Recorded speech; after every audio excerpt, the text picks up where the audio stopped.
Welcome to Human Dreaming, the podcast for curious dreamers. Our guest today is La Carmina, an award-winning author and journalist.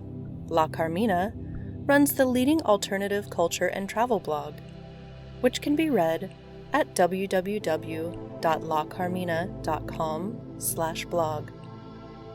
It won Best Blog of the Year and was featured in the New York Times. Her journalism was awarded bronze by the Society of American Travel Writers in 2020. Based in Vancouver, Carmina is the author of 3 books published with Random House and Penguin. La Carmina is a TEDx speaker, graduate of Columbia University and Yale Law School. She contributes to Sleep.com, CNN, Fodor's, Business Insider, Sunday Times, Huffington Post, Architectural Digest, The Daily Beast, and many other major publications. You can see her on travel TV shows worldwide, from the Travel Channel's Bizarre Foods with Andrew Zimmern, Food Network's World's Weirdest Restaurants, Discovery Channel, and TLC Asia's Oddities. She's on CNN, National Geographic Taboo, the No Reservations with Anthony Bourdain promo, The Doctors, The Purge TV, and more. See more at www.lacarmina.com and find her at La Carmina on all social media. La Carmina, welcome to Human Dreaming. Thank you so much. I am so excited to have you here. I absolutely love your article in Sleep.com that is titled, "I'm a Travel Writer Who Stopped Traveling, So I Turned to Lucid Dreaming." And I'm really excited to dive into that today because I'm a lucid dreamer, maybe not as avid as you are, so I'm hoping I can get some tips. Absolutely. This is something I've been doing since childhood, and it's the first time I've really been public about it and speaking about it, so I'm excited to dive deep.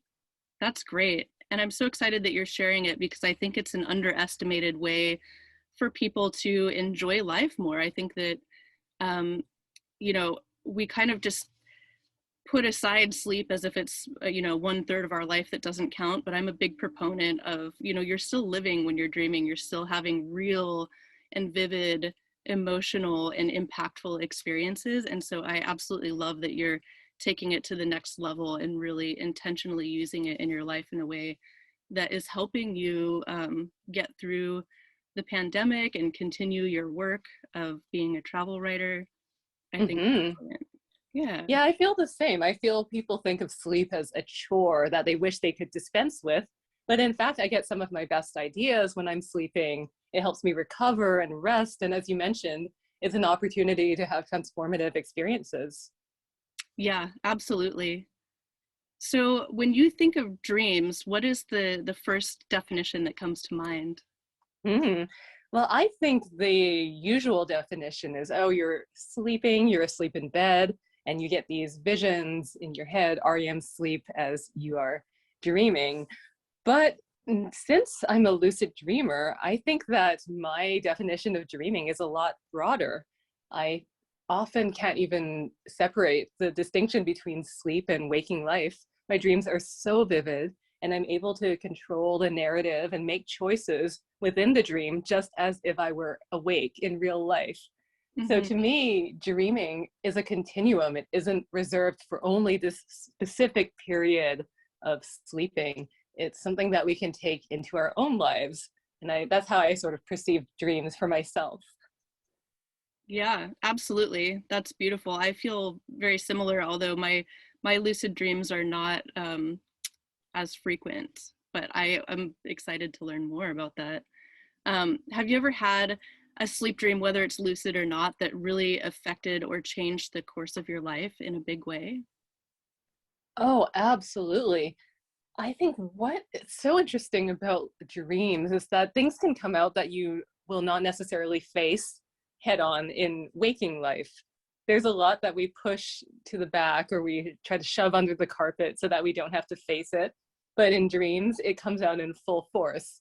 And that's something I've experienced before, not to get overly specific, but I was having some doubts about whether a person was acting a certain way or what exactly the status was. But I didn't really want to face it or acknowledge this could be a problem.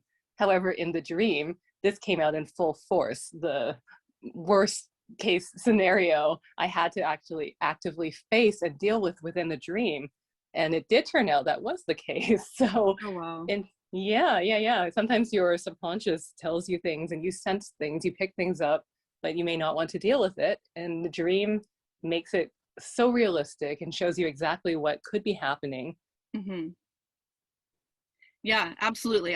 I'm a pretty vivid predictive dreamer too, and I used to keep really elaborate dream journals, and there was a certain point in my life where I got so good at predictive dreaming that it actually scared me. It kind of freaked me out a little bit. So I stopped writing my dream journals until I learned more about dreams and why we have predictive dreams and how they work. And then I was like, okay, this is so much less scary now, and it makes so much more sense that I would need to be utilizing the information that comes from these. And so yeah, I agree. I've definitely avoided some situations once I understood what they were and how they work. Mm-hmm.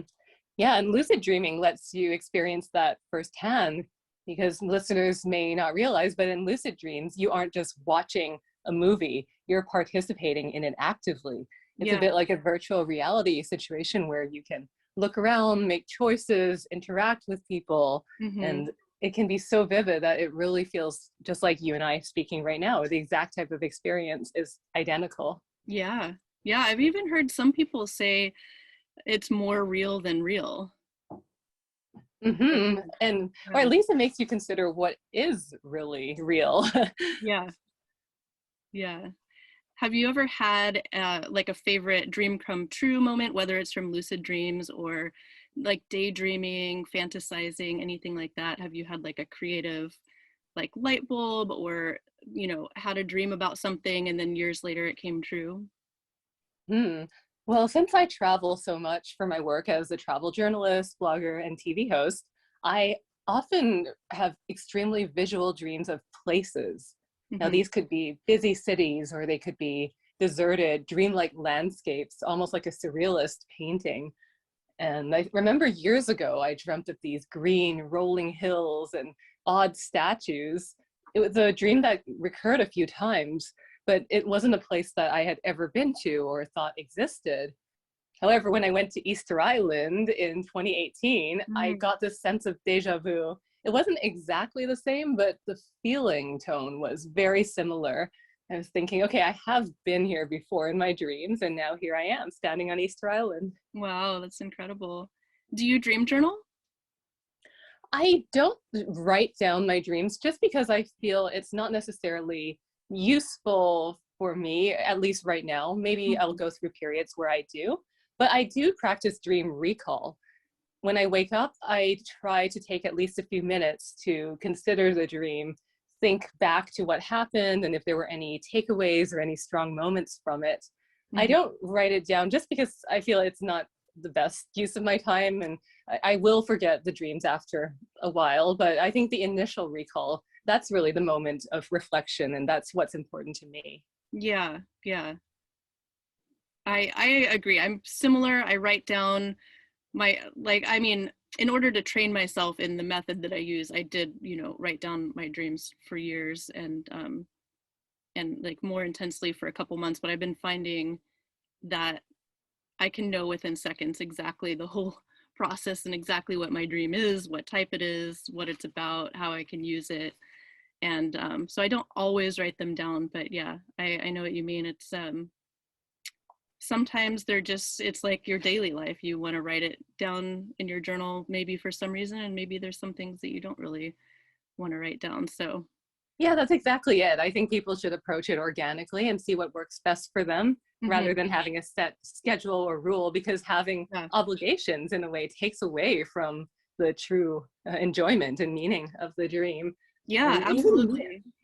Yeah, yeah, just the content of the dream itself to me isn't necessarily, that's not the most important thing to write down, oh, I dreamt there was this very small hotel room or whatever it might be. It isn't so much that, it's more, oh, so I'm dreaming of travel, or maybe I'm yearning for this or that, or thinking in that way. That's the takeaway. yeah, yeah, absolutely. Do you have any other dream techniques for improved recall besides journaling? For improved recall, yeah, I think that our day-to-day lives, we are so focused on what's the next task, what's on our to-do list, and also checking our notifications, text messages, social media. And that's often the first thing people do immediately once they wake up. Even if they aren't grabbing their phone, their brain is thinking, okay, so I need to do this and that. So to me, I make an enormous effort to not do that first thing.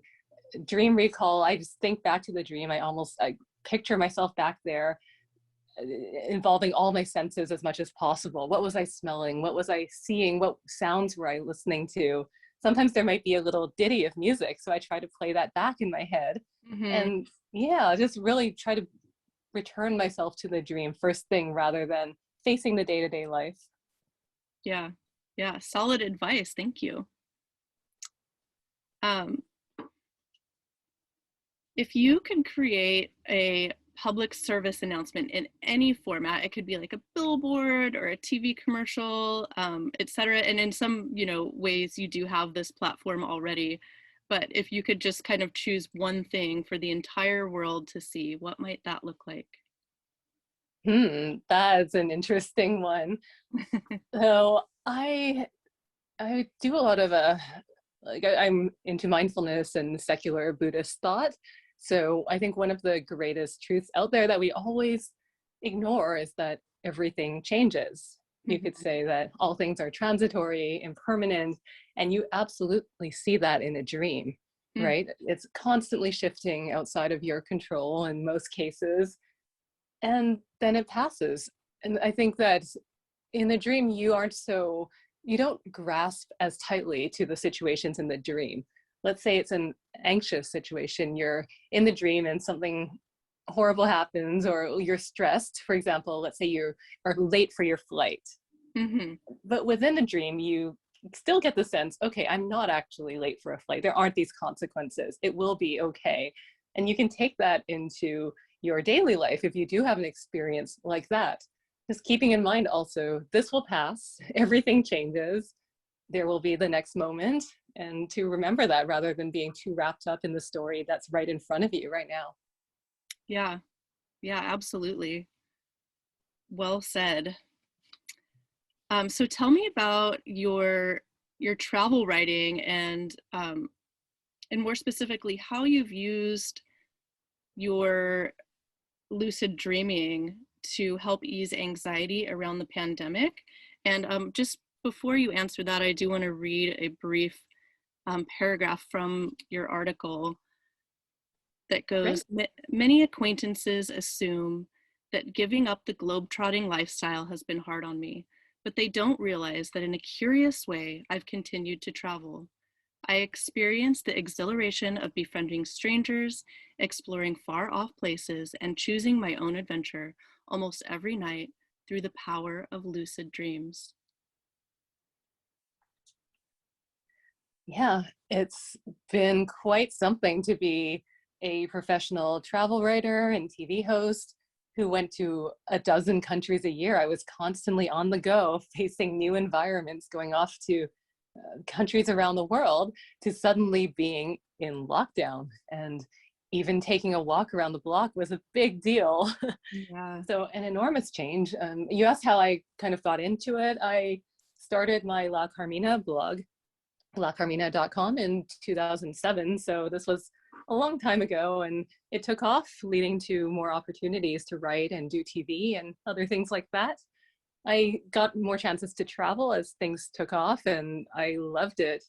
So I've done a lot of my work these days is centered on travel stories that have to do with subcultures, offbeat places, voices that are often not heard in mainstream media, Mm-hmm. people who are marginalized or demonized.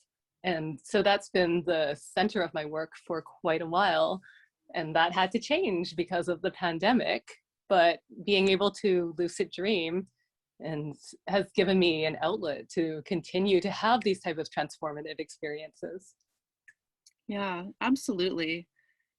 And as far as the real life experiences in pre-pandemic and hopefully post-pandemic, I'm definitely looking forward to doing a deeper dive into your blog and reading more of those experiences. I hadn't heard of you before, but I am just blown away by the breadth of your work and what you cover, and it's everything that I'm interested in. So I'm very excited to do a deeper dive into your work.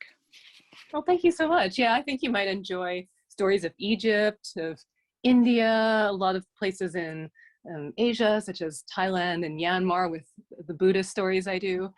Yeah, I've been very lucky to be able to do in-depth reporting and meet locals around the world that share my interests. Absolutely. Is there a specific, I noticed that you mentioned this book in your article. Is there a specific school of thought about dreams within Buddhism? Yeah, so there's Buddhism has many different branches and forms, but in general, yes, the sense that everything that we consider in our consciousness, the sights, sounds, thoughts, everything in our day-to-day life, it's ephemeral. It's essentially empty, as much so as a dream.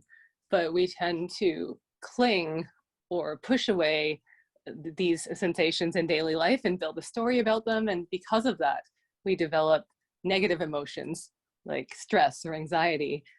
But in Buddhist thought, and again, this is nothing to do with religion or belief, it's just an awareness of how things are in day-to-day life. We don't have to focus on that. We can instead be more mindful of the moment and see things rather as these permanent or unchanging situations as more like a dream. Especially the Tibetans, they have this yoga nidra philosophy, and many lamas have made it their primary practice to self-realization, which I talk about in that sleep.com article. Mm-hmm. For centuries, they've been practicing using lucid dreaming as a way to be less clinging and to have more flexibility of mind. Mm-hmm. Yeah.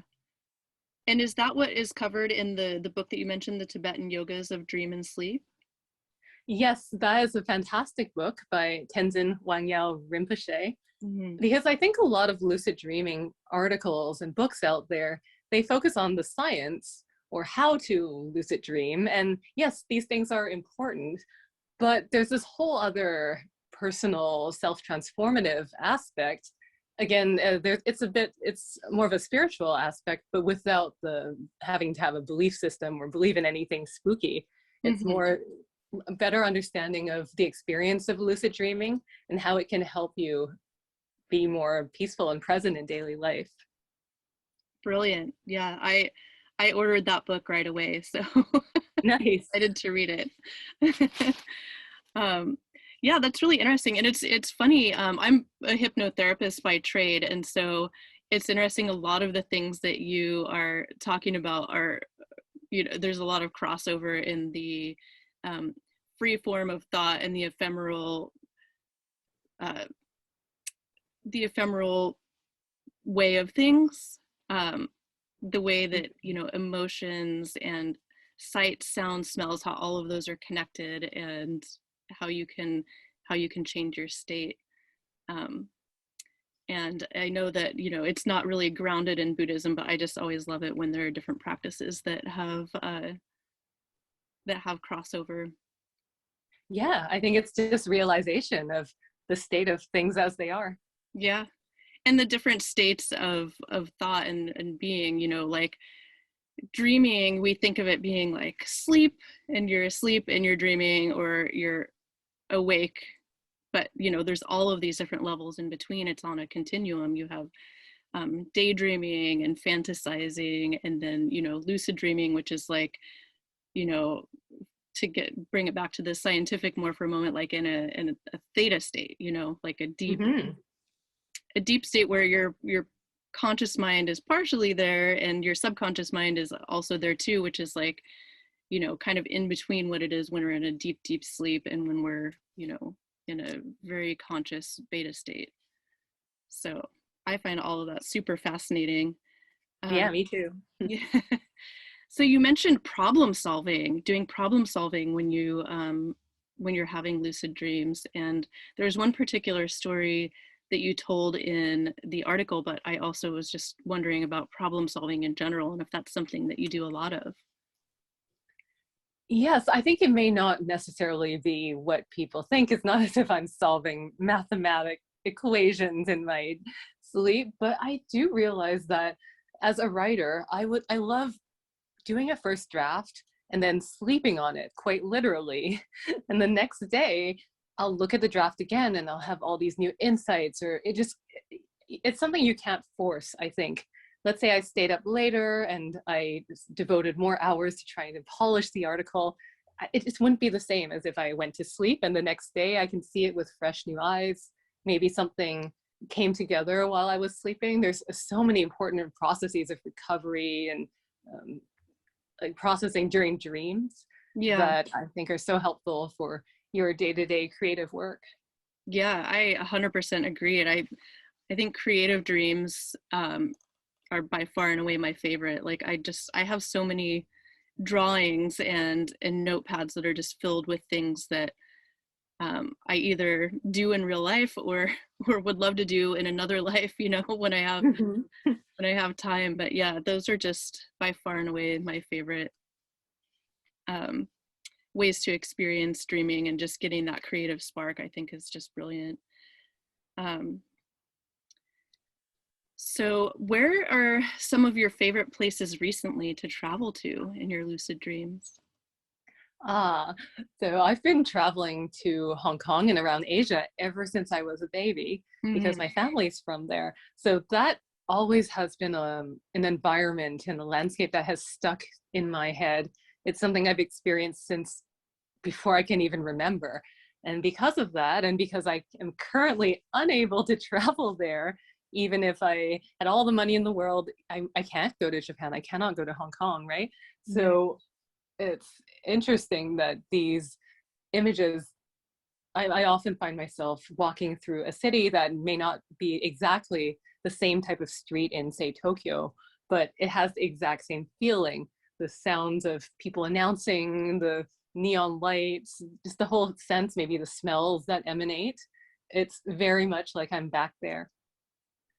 Yeah, that's wonderful. It sounds amazing to be able to go somewhere, you know, like you mentioned, being stuck in an apartment for, well, not really stuck because you have tools, but you know what I mean? Like a lot of people are feeling stuck around the pandemic and not being able to go places. So to be able to just take yourself there is a pretty incredible experience.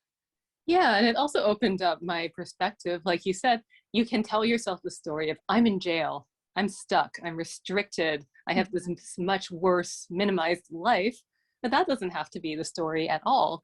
And then even thinking I'm talking to you about how I had these past experiences of being, say, in Tokyo, well, those are just as ephemeral and empty as the dream that I had last night. These are just memories of the past. I'm thinking of something that happened before. This isn't actually what's in front of me in the present. Right. Yeah, it's so true. And then, you know, memories morph over time and dreams morph too. It really is just another reality. It is. There's so many studies of how memories, every time you recall a memory, right, it changes or you edit it. And that also makes you realize that those things are not set in stone. Nothing is. Billboard, everything changes. Yeah, absolutely. Do you find that the emotions of your dreams play a role? What do you mean by that exactly? I mean, do you like, is it something that you pay attention to, like the specific emotions that you have in your dreams? Is that a kind of factor that you play around with, or is it more of an experiential aspect? Oh, yes, certainly. Sometimes that arises. It's different every time. But for instance, in day-to-day life, we're constrained by, for instance, total white hot unbridled rage is something that people cannot express. There's so many potential consequences, right? It's a destructive force that we restrain ourselves from Mhm. leaning into. But in the dream, I've had that. I've been able to let it all out. There aren't any consequences there. So it's been interesting to experience emotions like that on the extreme ends of the spectrum, which I stop myself from doing in our waking life. Mhm. Yeah. So regarding techniques, like I find that one of the things that is a surefire way to send me into lucid dreaming land is to do like a slow waking alarm, like where it slowly wakes you up over the course of a half an hour to an hour. Do you have any sort of triggers or anything that sets you into that place, or are you just trained enough that you go there automatically? I'd love to hear more about yours. So it slowly wakes you up and do you fall back asleep?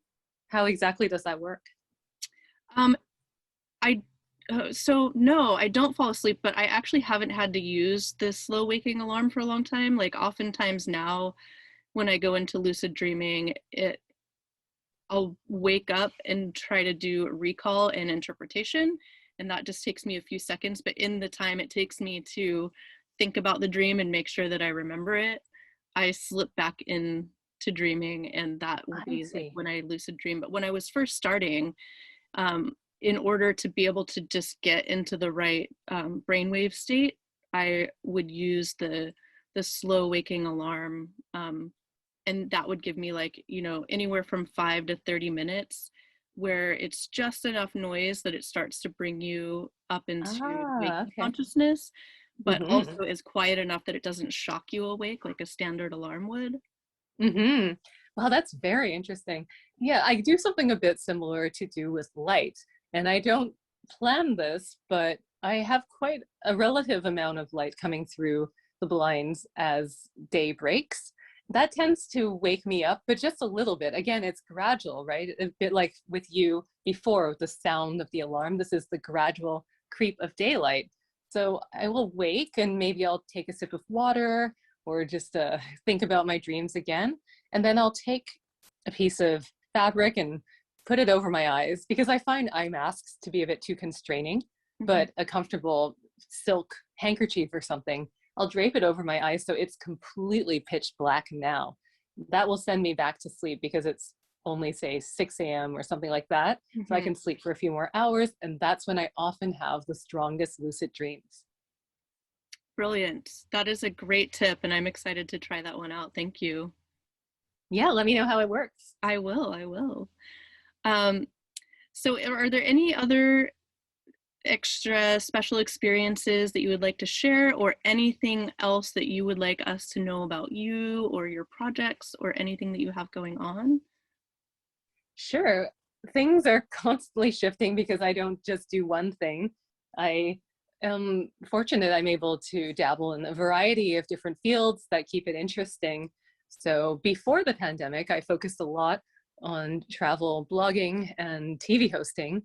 Especially in Tokyo, we would often shoot shows there about the crazy pop culture.